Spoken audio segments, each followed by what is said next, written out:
बिस्मिल्लाहिर्रहमानिर्रहीम। अस्सलाम वालेकुम नाज़रीन, आप YouTube चैनल देख रहे हैं। मैं इमरान खान हूँ। अभी एक नया बयानिया बनाने की कोशिश की जा रही है और चीज़ें मैं आपके साथ शेयर कर देता हूँ। एक आधे वीलॉग में और ज़रा थोड़ा सा आप बर्दाश्त कर दें, उसके बाद ये ऑडियो ठीक हो जाएगी और चीज़ें बेहतर हो जाएगी इंशाल्लाह। जो बयानिया नया बनाया जा रहा है वो ये है कि जनाब नवाज शरीफ साहब अब चाहते हैं कि इमरान खान साहब बाहर आ जाए। ये बयानिया क्यों बनाया जा रहा है, ये बड़ी इंटरेस्टिंग चीज़ है और आपको बड़ा मजा आएगा। मैं जब कैद में था ना, तो जब मुझे छोड़ा जाना था तो कुछ दिन पहले जो उस वक्त पूरा सिस्टम था उन्हें ये पता चल गया कि इमरान रियाज को अब छोड़ दिया जाएगा। कुछ बहुत सारे ऐसे सहाफी भी होते हैं जो एस्टेब्लिशमेंट के बहुत करीब होते हैं, छोटी मोटी चीजें उनको पता चल जाती हैं। तो जब सबको अंदाजा हो गया कि इमरान रियाज को छोड़ा जाएगा तो फिर ये बयानिया भी तब बनाया गया कि नवाज शरीफ साहब जी इमरान रियाज को अब छुड़वाना चाहते हैं। तो नवाज शरीफ साहब मुझे क्यों छुड़वाना चाहेंगे ये तो सारी दुनिया जानती है, और नवाज शरीफ साहब का किस बारे में क्या रोल रहा है ये भी सारी दुनिया जानती है। तो अब इमरान खान साहब को जनाब नवाज शरीफ साहब छुड़वाना चाहते हैं, ये बयानिया बनाया जा रहा है इसलिए कि इमरान खान साहब ने नवाज शरीफ को छोड़ा था और नवाज शरीफ को पाकिस्तान से बाहर इलाज के लिए भिजवाया था। जब मियाँ साहब की प्लेटें गिर गई थी तब मियाँ साहब को इमरान खान साहब ने तरस खा के बाहर भिजवाया था। अब एक ऐसी बयानिया बनाया जा रहा है, ऐसा कुछ नहीं है, कोई भी इमरान खान को नहीं छोड़ना चाहता। ना पाकिस्तान की एस्टेब्लिशमेंट छोड़ना चाहती है इमरान खान को, ना मियां नवाज शरीफ इमरान खान साहब को छोड़ना चाहते हैं, कोई भी नहीं छोड़ना चाहता। बल्कि ये लोग चाहते हैं कि इमरान खान साहब कैद के अंदर रहें और उनको आजादी ना मिले। अब हो ये रहा है कि आलमी सतह का प्रेशर लगातार बढ़ता चला जा रहा है। उस प्रेशर को ये क्या उठा पाएंगे, बड़ा सवाल ये है। अब ये बयानिया जैसा मर्जी बना ले अपनी फेस सेविंग के लिए, लेकिन उस बयानिए से कुछ बनेगा नहीं। पीएमएलएन जिस लेवल पे गिर गई है अवामी मकबूलियत के नुक्ता नजर से, वहां से उठना पॉलिटिकल पार्टी के लिए बहुत मुश्किल है, उसके लिए बहुत बड़ी कुर्बानी देनी पड़ेगी। लेकिन कुर्बानी ये फैमिली नहीं देती, आप सब जानते हैं इस बारे में। इन्होंने ना इससे पहले कभी कुर्बानी दी है, ना ये आइंदा कभी कुर्बानी देंगे। पाकिस्तान की हुकूमत और एस्टेब्लिशमेंट के लिए बड़े चैलेंजेस खड़े हुए हैं। इमरान खान साहब को वैसे ही कोई जल्दी नहीं है बाहर आने की। अल्लामा राजा नासिर अब्बास साहब इमरान खान साहब से मिले, उन्होंने कहा जी कि इमरान खान साहब तो नहीं चाहते कि उन पर रहम किया जाए या इमरान खान साहब को फौरन छोड़ दिया जाए, और इमरान खान को बाहर आने की जल्दी भी कोई नहीं है, ये मैं आपको बता देता हूँ। इस वक्त पाकिस्तान का जो निजाम है उनको जल्दी है कि इमरान खान के साथ जल्दी जल्दी डील किया जाए, जल्दी जल्दी मुज़ाकरात किए जाए, मुज़ाकरात के जरिए फेस सेविंग निकाली जाए और इमरान खान को ऐसे बाहर निकाला जाए कि बाकी जो स्टेक होल्डर है उनका बड़ा नुकसान ना हो, या इमरान खान साहब अद खुद बाहर ना आ जाए। अब सिस्टम के पास दो रास्ते हैं, या तो वो इमरान खान साहब को बाहर खुद लेकर आ जाए, उनसे बातचीत करें, कोई रास्ता निकाले और इमरान खान साहब को बाहर ले आए, या सिस्टम के पास दूसरा एक रास्ता ये है कि फिर वो इंतजार करे और इमरान खान साहब खुद बाहर आ जाए। अगर इमरान खान साहब खुद बाहर आ गए तो फिर वो सिस्टम की बात नहीं मानेंगे और फिर सिस्टम के पास कोई चारा नहीं होगा सिवाय इसके कि वो इमरान खान के सामने सरेंडर करे। हाँ, अभी ये हो सकता है कि वो कोई बात इमरान खान साहब से कर सके, शायद ये आखिरी मौका है और सब लोग इसकी तरफ इशारा भी कर रहे हैं कि अभी मौका है इमरान खान साहब को बाहर निकाल दिया जाए, वरना जब इमरान खान साहब खुद बाहर आएंगे तो फिर किसी के हाथ कुछ नहीं रहेगा, सारा गेम इमरान खान साहब के हाथ में आ जाएगा। अल्लामा राजा नासिर अब्बास साहब का मैं इंटरव्यू सुन रहा था, हमारी जो 3 की टीम है उन्होंने इंटरव्यू किया, जबरदस्त इंटरव्यू किया, तीनों नौजवानों ने मुबारकबाद के मुस्तहिक हैं, रिजवान भी, जुबैर भी, उमर भी। लेकिन उसमें कुछ बातें बड़ी तकलीफ देने वाली हैं। जो कुछ करम में हो रहा है, जो कुछ खैबर पख्तूनख्वा के इलाके करम में हो रहा है, उसकी जो तस्वीर कुशी उन्होंने की उसमें मुझे बहुत तकलीफ हुई है। हम सारे इसके लिए रिस्पॉन्सिबल है कि हम ज्यादा आवाज नहीं उठा पाए। पाकिस्तान के मीडिया ने तो गुनाह कबीरा किया, हम लोग तो फिर भी सोशल मीडिया के ऊपर इस पे आवाज उठाते हैं, लेकिन पाकिस्तान में जितना कत्लेआम, जितना जुल्म हुआ उसके ऊपर आवाज ना उठा के पाकिस्तान के मीडिया ने वाकई में गुनाह कबीरा किया। जो उनकी जिम्मेदारी उन्होंने अदा नहीं की, सिर्फ अपनी बका के लिए, सिर्फ इसलिए कि जनाब उन्हें हुक्म आ जाता है कि आपने ये खबर नहीं दिखा दी। उन्होंने जो बच्चों की सूरत बताई, दर्जनों बच्चे जिस तरह से उनकी जान गई है, जैसे अद्वियात की किल्लत है, जैसे वहां रास्ते बंद है, क्या ये जो रियासती मसाइल है ये सिर्फ पाकिस्तान तहरीक इंसाफ को कुचलने के लिए है? क्या सियासी इंजीनियरिंग के लिए सारा का सारा पाकिस्तान का जोर और पाकिस्तान की ताकत लगनी है? क्या कुरम के शहरियों का कोई हक नहीं है कि वहां पे अमन हो जाए, वहां पे जंगबंदी हो, वहां पे हालात बेहतर हो, वहां पे अद्वियात पहुंचे, वहां के रास्ते खुले, किसी तरह रियासत वहां पे अपने वसाइल इस्तेमाल करे? लेकिन ऐसा लगता नहीं। और एक ऐसी चीज जिसे कंट्रोल किया जा सकता था टाइमली, उसको टाइमली कंट्रोल ना करने के नतायज हम देख रहे हैं और वहां के लोग भुगत रहे हैं। अब हुआ यह है कि हुकूमत के लिए एक बहुत बड़ा चैलेंज है, पाकिस्तान की एस्टेब्लिशमेंट के लिए भी एक बड़ा चैलेंज है, क्योंकि पाकिस्तान की एस्टेब्लिशमेंट आलमी सतह पे अगर आप देखें तो एक नन्ही मुन्नी एस्टेब्लिशमेंट है। ये तो बड़ा आसान है कि पीटीआई के पुरअमन शहरियों को यहाँ पे जो है वो निशाना बनाया जाए, लोगों को जबरी तौर पे पाकिस्तान में लापता कर दें। निहत्थे लोग हैं, क्या कर सकते हैं? लोगों को गोलियां मार दी जाए, निहत्थे लोग हैं, क्या कर सकते हैं? लोगों को जो है वो टॉर्चर किया जाए, दिखाने। उन्होंने जो बच्चों की सूरत बताई, दर्जनों बच्चे जिस तरह से उनकी जान गई है, जैसे अद्वियात की किल्लत है, जैसे वहां रास्ते बंद है। क्या ये जो रियासती मसाइल है ये सिर्फ पाकिस्तान तहरीक इंसाफ को कुचलने के लिए है? क्या सियासी इंजीनियरिंग के लिए सारा का सारा पाकिस्तान का जोर और पाकिस्तान की ताकत लगनी है? क्या कुरम के शहरियों का कोई हक नहीं है कि वहां पे अमन हो जाए, वहां पे जंगबंदी हो, वहां पे हालात बेहतर हो, वहां पे अद्वियात पहुंचे, वहां के रास्ते खुले, किसी तरह रियासत वहां पे अपने वसाइल इस्तेमाल करे? लेकिन ऐसा लगता नहीं। और एक ऐसी चीज जिसे कंट्रोल किया जा सकता था टाइमली, उसको टाइमली कंट्रोल ना करने के नतायज हम देख रहे हैं और वहां के लोग भुगत रहे हैं।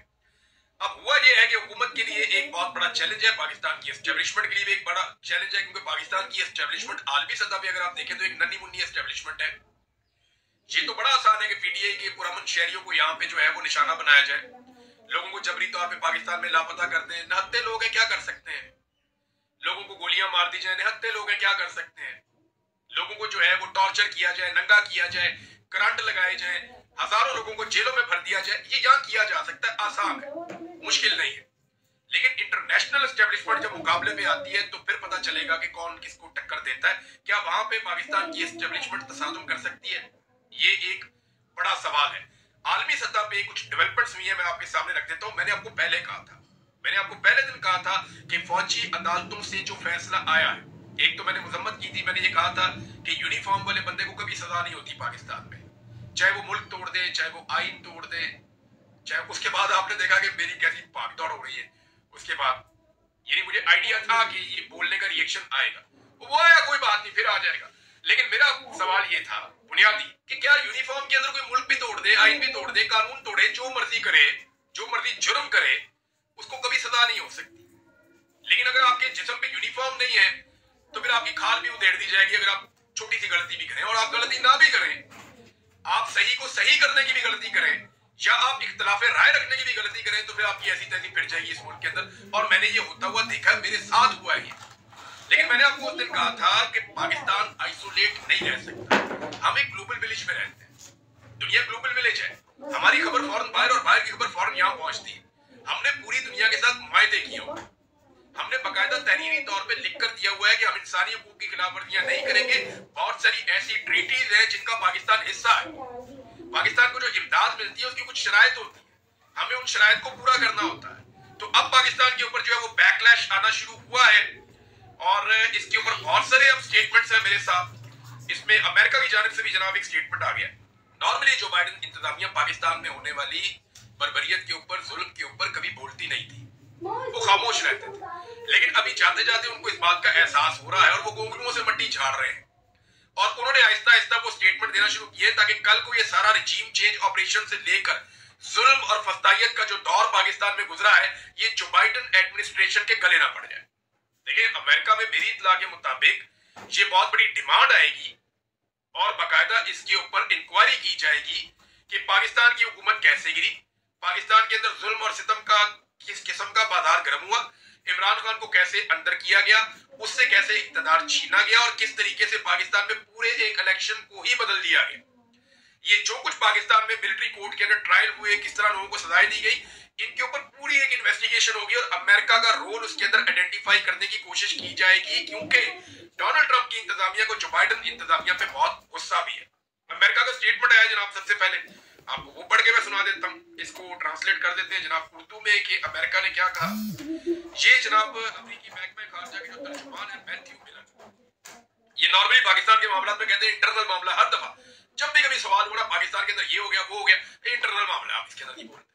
ये पाकिस्तान के अंदर ये हो गया जी, वो उनके आइन का मामला है, उसके अंदर नहीं बोलते। ये पाकिस्तान में वो हो गया जी, उनकी पार्लियामेंट का मामला, उनकी अदालत का मामला, उसके अंदर नहीं बोलते। तो हमेशा इन्होंने इसी तरह के बयान दिए। लेकिन अब इन्हें पता चल गया कि इनके जाने का वक्त है, तो गोंगलुओं से मट्टी झाड़ने का वक्त है। जो तर्जुमान अमरीकी महकमा खारजा है उनका स्टेटमेंट जरा आप सुन लें। वो ये कहते हैं कि अमेरिका को पाकिस्तान में 9 मई केसेस में 25 अफराद को फौजी अदालतों से सजाओं पर तशवीश है। तर्जुमान अमरीकी महकमा खारजा मैथ्यू मिलर। और अगले स्टेटमेंट में वो ये कहते हैं कि इन फौजी अदालतों में आजादी, इंसाफ, शफाफियत और जरूरी अमल की कमी है। अमेरिका शफाफ ट्रायल के हक और पाकिस्तान के आइन के मुताबिक इंसाफ के अमल पर जोर देता रहेगा। ये स्टेटमेंट है जनाब मैथ्यू मिलर साहब का, और इन्होंने ये स्टेटमेंट दिया। इसके ऊपर जो है वो ये ट्वीट है इनका, the United State is concerned by the sentencing of Pakistan civilians in a military tribunal and calls upon Pakistani authorities to respect the right to a fair trial and due process. ये जनाब इनका स्टेटमेंट है। अब इसके ऊपर जो है वो एक स्टेटमेंट और है जो मैं आपको पढ़ के सुनाऊंगा, और वो स्टेटमेंट है रिचर्ड ग्रेनल का। यानी वो कोई मौका हाथ से नहीं जाने दे रहे। रिचर्ड ग्रेनल इसके ऊपर लिखते हैं, मैथ्यू मिलर को रीट्वीट करते हुए इसके ऊपर लिखते हैं कि यू आर लेट, कि आप देर कर चुके हैं। और ये बात सच है। इन्होंने कभी भी पाकिस्तान के अंदर जुल्म और फस्तायत के हवाले से अपने दौर में बात नहीं की। इन्होंने जबर पाकिस्तान में होने दिया क्योंकि रिजीम चेंज ऑपरेशन इनकी इंतजामिया का खासा था, इनकी वजह से वो हुआ था पाकिस्तान में। तो रिचर्ड ने ट्वीट करते हुए लिखा कि यू आर लेट, आप देर कर चुके हैं, and this is too little and too weak. और जो आपने कहा ये बहुत थोड़ा है और बहुत कमजोर है। यानी आपका ये स्टेटमेंट बहुत कमजोर है और बहुत थोड़ा है, बहुत कम है।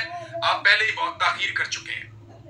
उन्होंने कहा स्पीक नॉर्मली, कि आप बस सिंपली अब ये कहें कि फ्री इमरान खान। यानी जो आप कर रहे हैं और कह रहे हैं पहले बहुत देर हो चुकी है, आपका मौके बड़ा कमजोर है इस मामले में। अब तो सिर्फ आपको ये कहना चाहिए सादा सादा कि इमरान खान को आजाद कीजिए। ये जनाब रिचर्ड ग्रेनल का स्टेटमेंट है।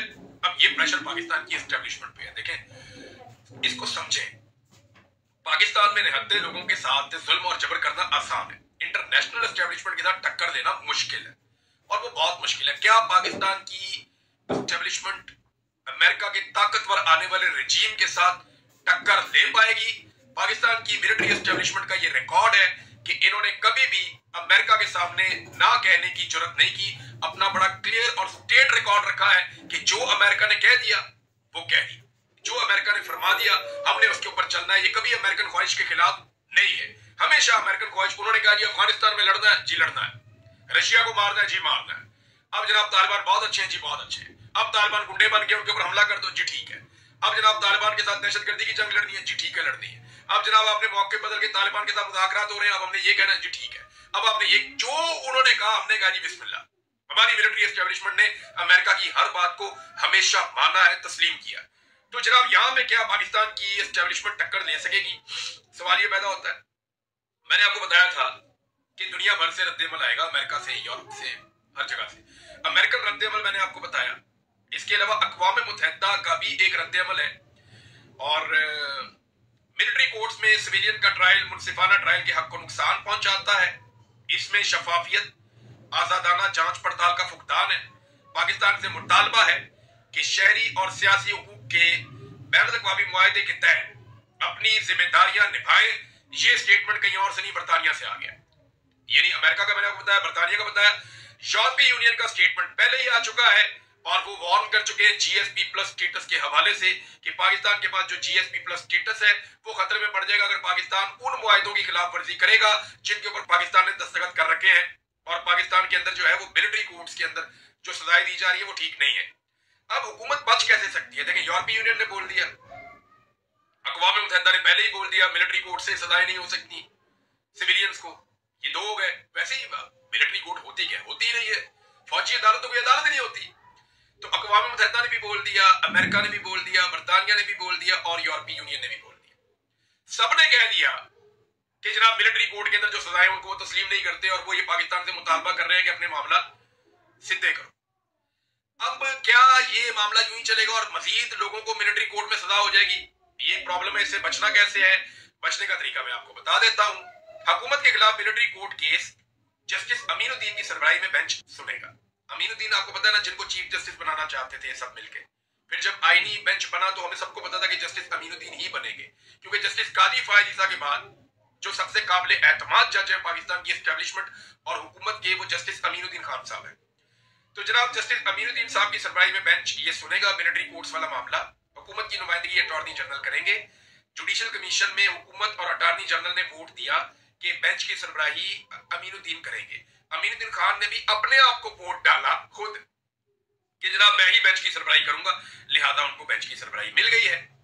तो अब बचने का तरीका ये है कि ये जो बेंच बन रहा है ये मिलिट्री कोर्ट के फैसलों को कलअदम कर दे और ये कहे कि फौज जो है वो सिविलियन को सजा नहीं सुना सकती। तो इसमें पाकिस्तान की बचत है, इसमें आपका जीएसपी प्लस स्टेटस भी बच जाएगा, बाकी चीजें भी बच जाएंगी, अदालत की इज्जत भी बच जाएगी। यानी अब जस्टिस अमीनुद्दीन खान साहब को जो इस तरफ इस्तेमाल करना था इस तरफ भी इस्तेमाल किया जा सकता है।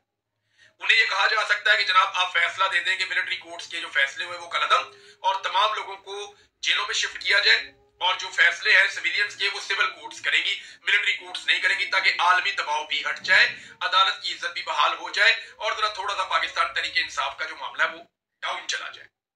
अब ये है जनाब एक तरीका जिसमें हुकूमत बच सकती है। इसके अलावा हुकूमत के पास कोई और रास्ता नहीं है। ये जो आलमी मौकिफ आ रहा है, चाहे वो मिलिट्री कोर्ट्स के ऊपर है, चाहे वो पाकिस्तान के अंदर जुल्म और फसादियत के ऊपर है, जो कुछ 26 नवंबर को हुआ उसको लेकर एक कांग्रेशनल मीटिंग होने जा रही है अमेरिका में। कांग्रेस उसके ऊपर पूरी एक ब्रीफिंग होगी कांग्रेस को, और एक बर्तानिया में पार्लियामेंट्री मीटिंग होने जा रही है जिसके अंदर उनकी पार्लियामेंट को ब्रीफिंग दी जाएगी कि पाकिस्तान में 26 नवंबर को क्या हुआ, जो जुल्म और बर्बरियत वहां पे हुई है, जैसे लोग लापता हुए हैं, अभी भी 50 के करीब लोग वो कहते हैं पता ही नहीं हमें कहां गए, हमारे अभी तक पता नहीं चल रहा। कुछ लोग बादयाब होके अदालतों में पहुंचे हैं या उन्हें जेलों में पहुंचाया गया, वहां से अदालतों में पहुंचाया गया, लेकिन अभी भी दर्जनों लोग लापता हैं, पता ही नहीं उनका वो किधर गए। और जो डेड बॉडीज है वो 13 है अब तक इतला के मुताबिक, क्योंकि अटक से एक और शहीद हो गए हैं और कोहराम मचा हुआ था पूरे गांव के अंदर जब उनके मनाजिर हमने देखे। तो अब जनाब मामला ये है कि ये हुकूमत बुज़दिलों की है, ये मैं आपको खुलकर कहना चाहता हूं। देखिए पाकिस्तान की मिलिट्री एस्टेब्लिशमेंट का तो रिकॉर्ड है कि उन्होंने कभी भी अमेरिका को या यूरोप को या मगरबी ममालिक को ना नहीं बोला, वो अपना रिकॉर्ड सीधा उन्होंने रखा हुआ। लेकिन पाकिस्तान के सियासतदानों में तो जरूरत हो सकती है ना। इमरान खान ने कितना अहम मामला था, याद करें आप कि अमेरिका को अड्डे देने का मामला अहम तरीन मामला था। इमरान खान ने उस पर कहा जिसपे अमेरिका का कंसर्न था, इमरान खान ने उस पर कहा कि एब्सोल्युटली नॉट, मैं अड्डे नहीं दे रहा, जो होता है कर लो। ये था इमरान खान। और अभी अमेरिका पाकिस्तान के अंदर के मामला हैं उनके अंदर अमेरिका स्टेटमेंट जारी करता है, चाहे वो मामला इंसानी हकूक का है, चाहे वो मामला पाकिस्तान में जुल्म और ज्यादती का है, लेकिन अमेरिकन स्टेटमेंट आ रहा है ना। एक सूरमा या एक माई का लाल नहीं है, ना शबाज शरीफ, ना नवाज शरीफ, ना मरियम नवाज, ना बिलावल, ना जरदारी, कोई एक बंदा आप दिखा दें जो स्टेटमेंट दे सके अमेरिका के खिलाफ और कह सके कि आप हमारे साथ मुदाखलत ना करें, एब्सोल्युटली नॉट। ये फर्क है इमरान खान में और इन सारों के अंदर। लोग क्यों इमरान खान को पसंद करते हैं? अमेरिका को जो चीज बहुत ज्यादा अजीज थी, जिस चीज पे अमेरिका का बहुत ज्यादा कंसर्न था, उस पे इमरान खान ने कहा एब्सोल्युटली नॉट। और आज जो पाकिस्तान का कंसर्न है, इस मामले के ऊपर भी पाकिस्तान की मौजूदा हुकूमत बोल नहीं सकती, एक लफ्ज बोलने की इनके अंदर जुर्रत नहीं है। उसकी दो वजूहात है। एक तो जनाब इमरान खान साहब कहते हैं मैं हकीकी आजादी की बात करता हूं, वो लीडर है, वो डरता नहीं है, वो साफ बात करता है और ये सारे कहते हैं। इमरान खान के बदतरीन दुश्मन कहते हैं कि इमरान खान बुज़दिल नहीं है, वो दलेर आदमी है। लेकिन इनका प्रॉब्लम क्या है? नंबर एक, ये बुज़दिल है, इनके स्टेट्स है पूरी दुनिया के अंदर, इनकी जायदादें हैं, ये बुज़दिल है, ये कभी अमेरिका को जवाब नहीं दे सकेंगे, ये कभी मगरबी ममालिक को जवाब देने की जरूरत नहीं कर सकते, और अपने मुंह से कहते हैं कि बेगर्स आर नॉट चूजर्स। ये उसकी एग्जैक्ट एग्जांपल है, बिल्कुल सही मिसाल है। ये कभी भी अमेरिका को जवाब नहीं दे पाएंगे, अभी तक तो किसी ने भी जवाब नहीं दिया। अगर इनकी जगह इमरान खान होता और नवाज शरीफ के केसेस के ऊपर डोनाल्ड ट्रंप का स्टेटमेंट आया होता, तो इमरान खान कम से कम 10 ट्वीट्स कर चुका होता और इमरान खान खुलकर कह चुका होता कि हम पाकिस्तान में जो मर्जी करें, आप हमें डिक्टेट नहीं कर सकते। और अगर इमरान खान होता तो शायद ये मिलिट्री कोर्ट्स के ये मामला पहले होते रहे इमरान खान के दौर में भी, लेकिन इस किस्म की बर्बरियत उसके दौर में ना होती है। जब भी आते थे एहतजाज करने के लिए, इमरान खान को जगह देता था। इमरान खान ने कभी कंटेनर की दीवारें खड़ी नहीं की, इमरान खान ने कभी ऐसे गोलियां नहीं चलाई, लोगों का कत्लेआम इस तरह से नहीं किया। हालांकि उस दौर में भी एस्टेब्लिशमेंट ने बड़ा काम गर्म किया हुआ था तहरीक लब्बैक के खिलाफ, और जगहों पे भी इधर उधर। जनरल बाजवा ने हमें कहा कि तहरीक लब्बैक के पखियों देड़ दो सबको, मीडिया को वो कहते थे। तो मैंने तो जनरल बाजवा को कहा था, मैंने कहा जी आप स्टेटमेंट दे देना, तो उसके ऊपर भी जनरल बाजवा साहब नाराज हो गए थे। तो अब मामला ये है जनाब कि ये सारे चुप करके बैठ गए और कोई भी इस वक्त अमेरिका को आगे जवाब देने के मूड में नहीं है। ये सिर्फ इमरान खान ही था जो एब्सोल्युटली नॉट कह सकता था। इनके पास आज एक नादर मौका है कि ये एब्सोल्युटली नॉट कह सके, लेकिन कह नहीं पा रहे। अब बिलावल का आप चेक करें क्या काम कर रहे हैं। बिलावल का स्टेटमेंट सुनना आपको बड़ा मजा आएगा। सेंसर करने की कोशिश आज भी की जा रही है। वो डरते हैं नौजवान इज्तिमाई तौर पर सोशल मीडिया पर अपनी आवाज बुलंद ना करें। यह सबूत है नौजवानों के पास कितनी ताकत है। अब बिलावल जो है वो सोशल मीडिया की बंदिश के ऊपर दूसरी साइड लेना शुरू हो गया। याद रखिएगा बिलावल के नाम के साथ दो चीजें जुड़ी हैं। नंबर एक ब्रूट मेजॉरिटी, नंबर दो डंडे वाली जमहूरियत। ये दो चीजें बिलावल के साथ जुड़ गई हैं। ब्रूट मेजॉरिटी जिससे उन्होंने 26वीं तरमीम कराई, और डंडे वाली जमहूरियत जिसपे उन्होंने टी चौक के अंदर कत्लेआम करवाया। तो बिलावल के साथ ये दो चीजें जुड़ गई हैं पक्की पक्की। इससे वो जान नहीं छुड़ा सकते। ये सारी जिंदगी बिलावल के साथ चलेंगे कि डी चौक का कत्लेआम होने से पहले आपने कहा था कि डंडे वाली जमहूरियत, और 26वीं आईनी तरमीम होने से पहले आपने कहा था ब्रूट मेजॉरिटी। और अब ये कह रहे हैं कि सोशल मीडिया, और भाई सोशल मीडिया आप लोगों ने बंद किया है। आपकी हुकूमत है, आप हुकूमत के बेंचों पे बैठे हुए हैं, और आपने सोशल मीडिया को बंद किया हुआ पूरे पाकिस्तान के अंदर, क्योंकि आपकी उसके ऊपर दुर्गत बनती है। मुस्तफा नवाज खोखर ने कहा कि बिलावल ने बहुत पैसा खर्च किया कि सोशल मीडिया पे आगे निकल जाए। प्रोडक्ट ही नहीं बिकती, लोग मुंह ही नहीं लगाते। तो अब बिलावल जो है वो हीरो बनने की कोशिश कर रहे हैं, लेकिन दो चीजें उनके साथ जुड़ गई हैं, मैंने आपको बताया, और वो कभी भी इनसे दूर नहीं होंगी। ना तो ब्रूट मेजॉरिटी और ना ही डंडे वाली जमहूरियत। अब तक के लिए इतने, अपना ख्याल रखिएगा, अपने चैनल